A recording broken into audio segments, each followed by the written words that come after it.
Are you aware that the present direction of our world is being controlled by the followers of those who have long been dead? Hello everyone, this is Hitting the Mark with Mike Conley.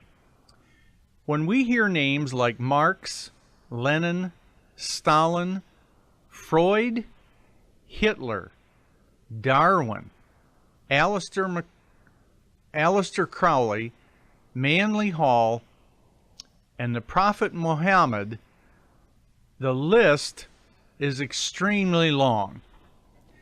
The people are no longer with us, but they continue to influence societies across the globe.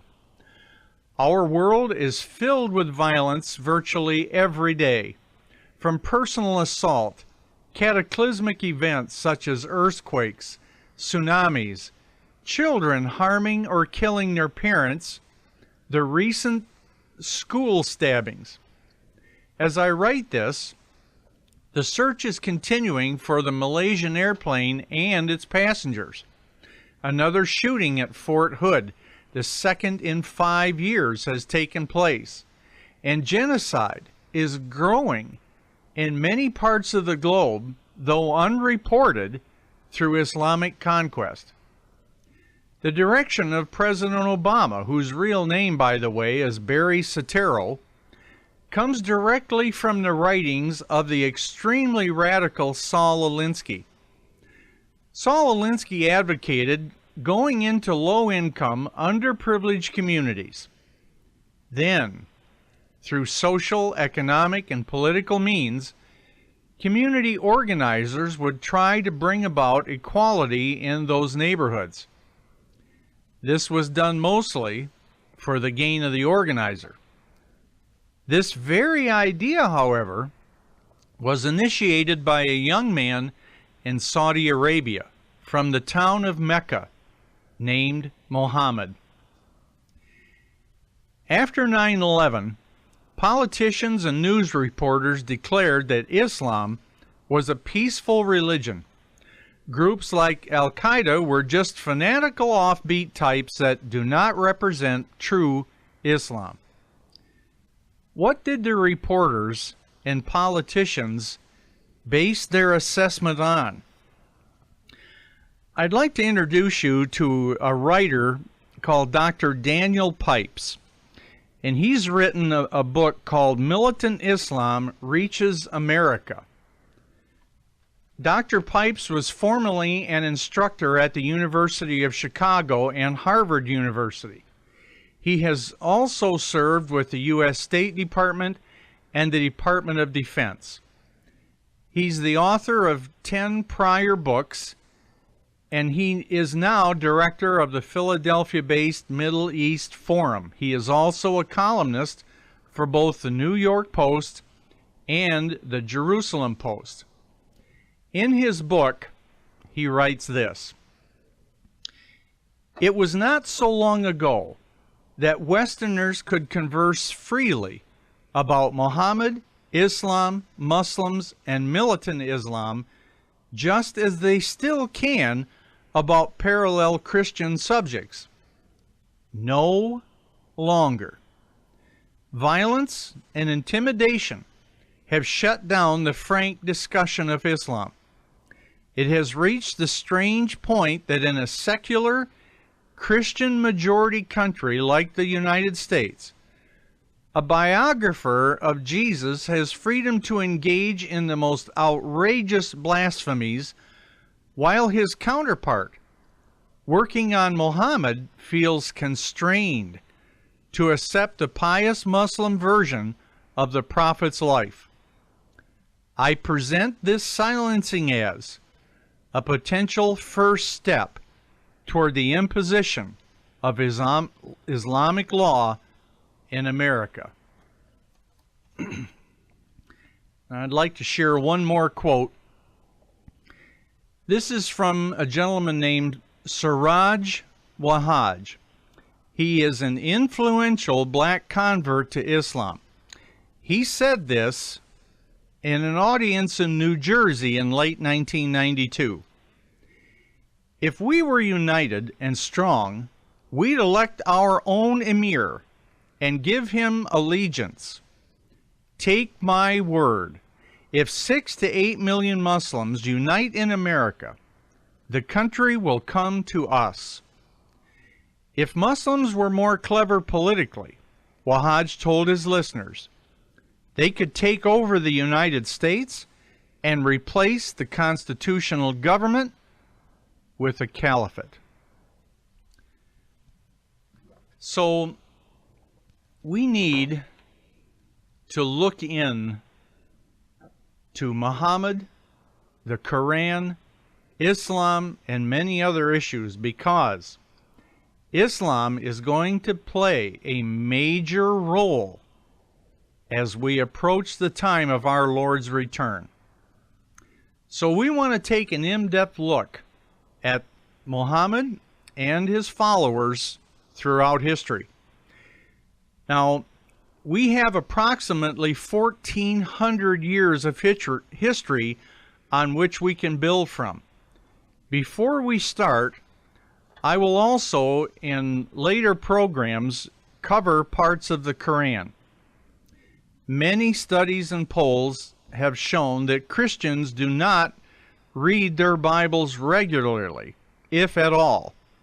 Millions of Muslims credit the Quran with divine inspiration. However, untold thousands of Muslims do not read the Quran. It is my hope that perhaps we will gain an understanding of both the Quran, the Muslim holy book, and Muhammad as we go forward.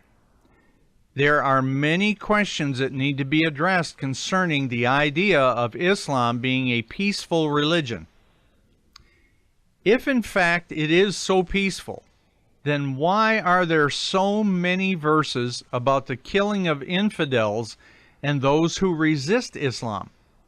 If Islam is so peaceful, why isn't there one Muslim country that allows freedom of religion and speech? Why does the Quran contain 109 verses about war? In the Quran, that's one verse in 55 that speaks of war. We have to know the truth, even if it is offensive. I believe that millions of Muslims around the world long for the truth. We cannot be free while living in bondage. Then you will know the truth, and the truth will set you free. Gospel of John, chapter 8, verse 32. All right. Let's look into this a little deeper. Muhammad was born in Mecca, and at the time of his birth, around 570 A.D., it was entirely pagan. In a shrine called the Kaaba, there were housed idols representing well over 300 different gods that the pagan Arab tribes worshipped.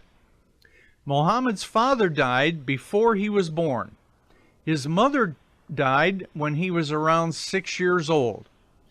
His grandfather died when he was about 8, and then he's taken in by his uncle Abu Talib.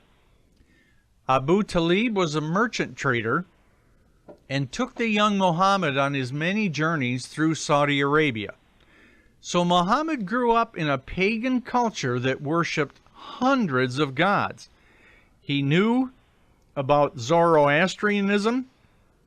He knew about the one God of the Jews, and he had gone on many caravan travels and had seen and heard all of this. Now, when Muhammad is 25, he marries a very wealthy widow of about 40. Her name was Khadija. She owned the caravan company where Muhammad worked. This marriage brought 4 daughters into Muhammad's life. Soon after his wife's death, Muhammad took somewhere between 11 and 25 wives. It's now in the early 600, and Muhammad has been following Arab seers and seeking spiritual enlightenment. He is now in a cave on which he had visited many times on Mount Hira. This is near Mecca, and it's about 610 AD. He claims a visitation from the angel Gabriel. He said that Gabriel appeared to him on behalf of the same God that Jews and Christians worshipped. However, there were never, at any time in history, any witnesses to this event. Muhammad called the God that sent Gabriel to him Allah. Shortly after this, he begins to try to portray himself as a prophet of God. The Islam that Muhammad proclaimed needs to be looked at very carefully. Muhammad's 7th century version of Islam was extremely violent and has a great deal of resolve. This violent warring continued until the fall of the Ottoman Empire. From that time until 1948, when Israel became a state, Islam had been in somewhat of remission. My goal here in sharing this is not to destroy, but to inform Muslims and non-Muslims about the true nature of Islam. I am not convinced that all Muslims fully understand or agree with the core tenets of Islam. I am sure that not all Muslims agree with Muhammad's actions or his teachings. Now, Gabriel, according to Muhammad, told him to oppose the idol worship of the Kaaba in Mecca and in all of Arabia. So he proclaimed himself as a prophet, and he begins preaching against all this pagan idol worship of the Arabs. He goes to the neighborhoods of Mecca, where the underprivileged live, very much like a community organizer. He continues his preaching against idol worship for the next 12 years. In that 12-year period, he only gains about 70 converts. By now, after 12 years of this, Muhammad has grown very frustrated, argumentative, and extremely confrontational. Around 622 AD, the Meccan pagan worshippers had had enough of this monotheism, or one God, and forced him to leave Mecca. So he travels 200 miles north to the largely Jewish city of Medina. The Jews and Arabs of Medina, and you need to understand this, they had been living together in peace for centuries. And herein is a problem very early on in Medina. The Arabs did not have prophets because they worshipped idols.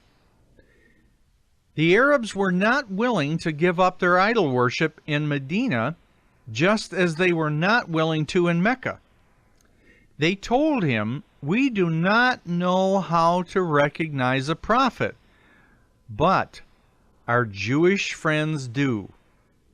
The Arabs in Medina told Muhammad, "If the Jews confirm that you indeed are a prophet from God, we would believe you." The Jews in Medina could not find any shred of evidence concerning his claim to be a prophet sent from God.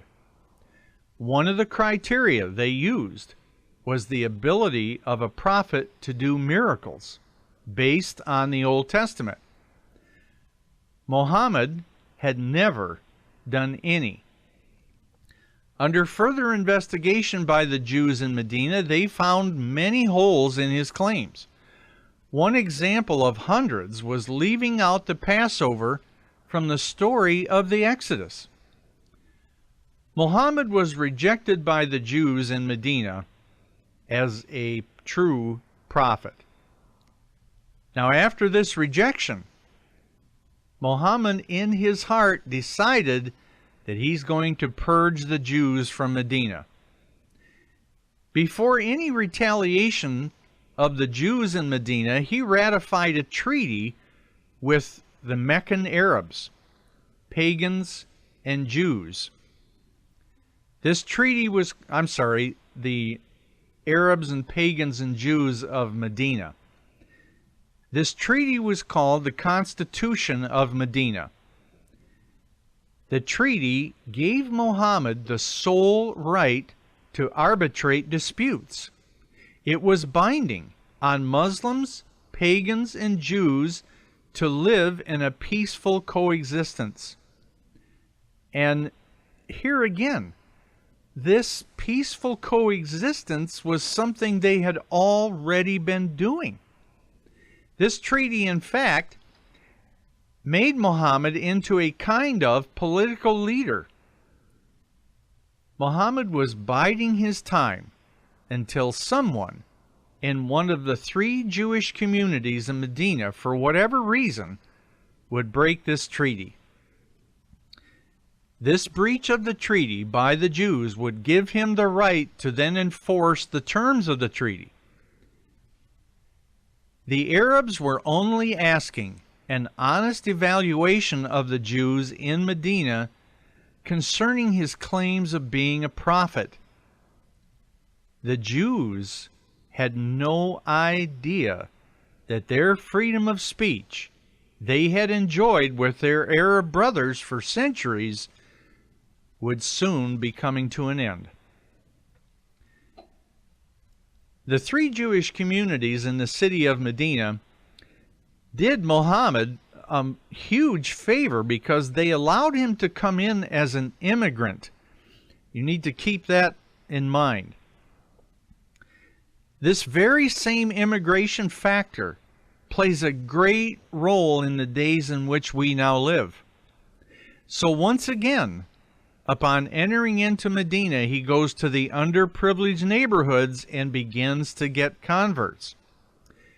When you add the converts he brought with him from Mecca and the new ones that he gained in Medina, he now has quite a group of followers.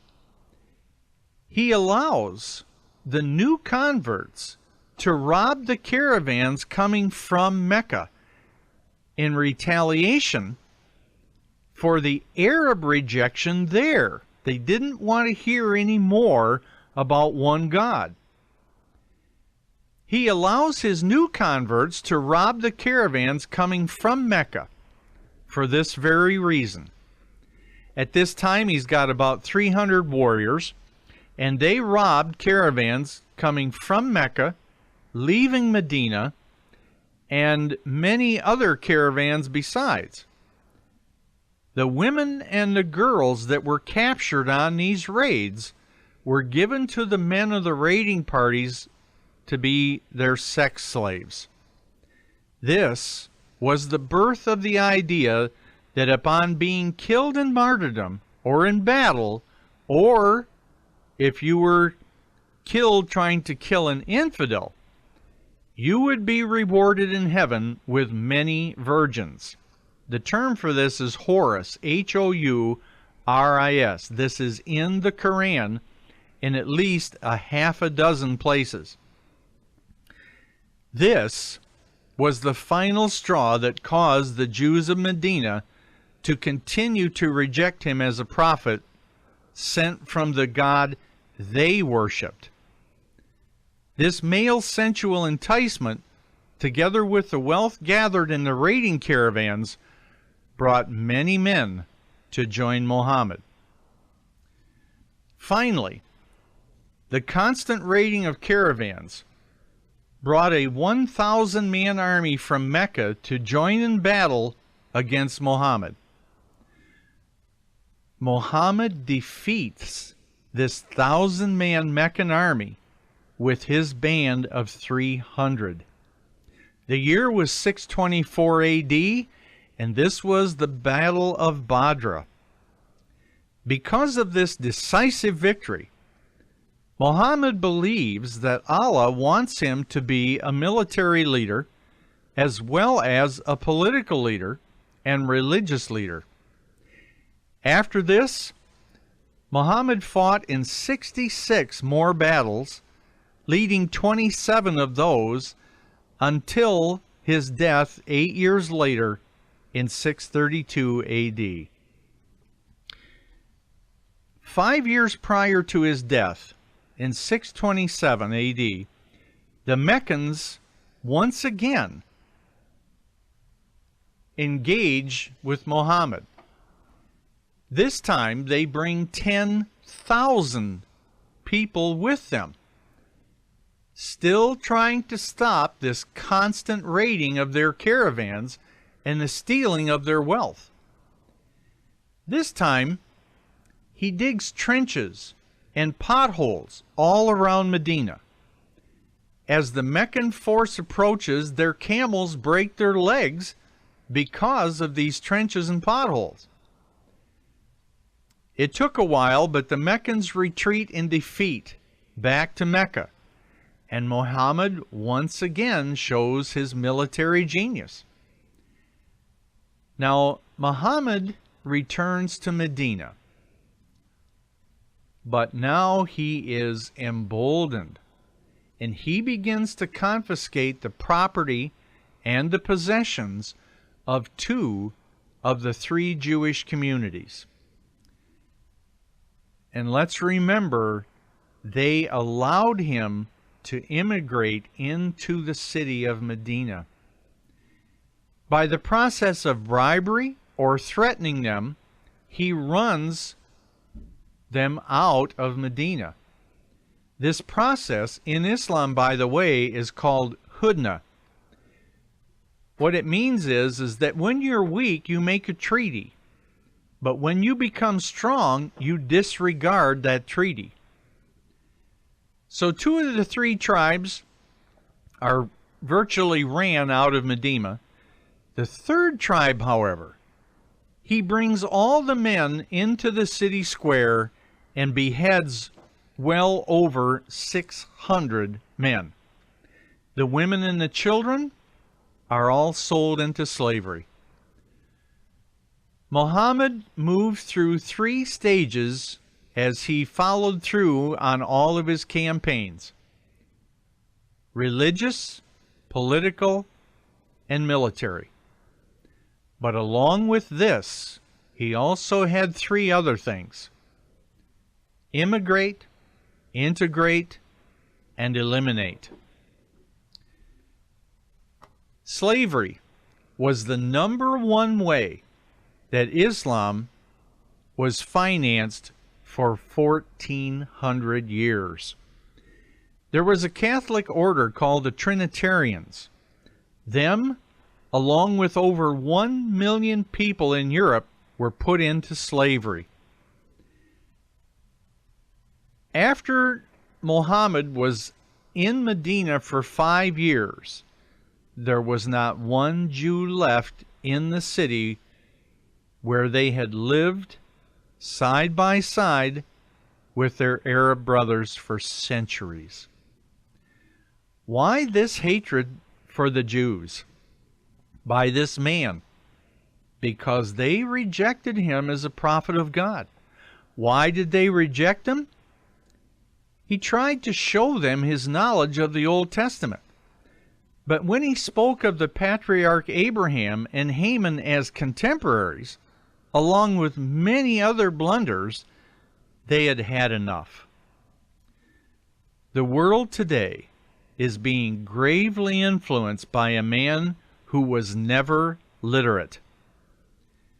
Now, I'm going to repeat these phases again because they're so important.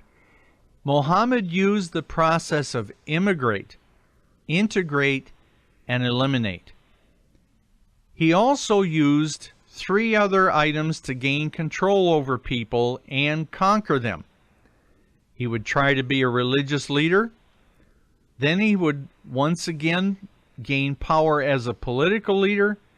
And finally, he would engage those he wished to conquer as a military leader. Nothing has changed in Islam to this very day. I think as we move on into this look of Muhammad and Islam, that we need to understand that he is now dead. The year 632, he passes away. And his followers, of course, take up the job he started, and they begin by going after the Byzantine Empire. Let's recall that his interest was trying to get the Arab community away from worshiping over 300 different idols to worshiping one God. And now his followers start to go in to the Byzantine Empire, an empire based on the worship of one God. This is Mike Conley, and this is Hitting the Mark. If you want to get a hold of me and share your thoughts, I can be reached on Hitting the Mark Radio at yahoo.com. I would dearly love to hear from you. So hopefully you'll take some time as you listen to this broadcast. I hope that you, through your own due diligence, do your own homework and look into these issues. They are going to be